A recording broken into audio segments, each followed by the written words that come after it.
কলকাতায় বসে রমরমিয়ে চলছে জাল পাসপোর্টের কারবার।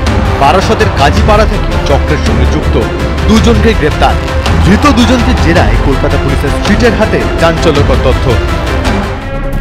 খাস কলকাতায় জাল পাসপোর্ট তৈরি, 250টি ভুয়ো পাসপোর্ট তৈরি, 4 মাসে 37টি পাসপোর্ট জোগান, বাংলাদেশিদের পাসপোর্ট জোগান, প্রতি ভুয়ো পাসপোর্টের দাম 2.5 লক্ষ।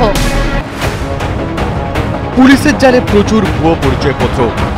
সিটের অনুমান ডাক বিভাগের একাংশ ও পাসপোর্ট অফিসের কর্মীদের একাংশের যোগসাজশের সম্ভাবনা।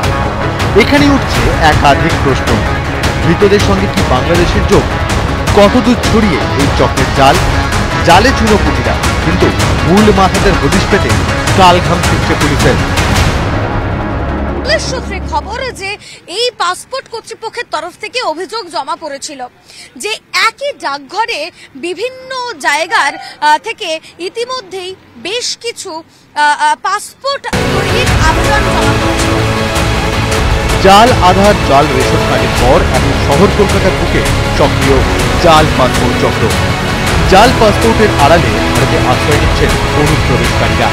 এভাবেই অনুপ্রবেশের সেফ করিডোরে পরিণত হয়েছে বাংলা।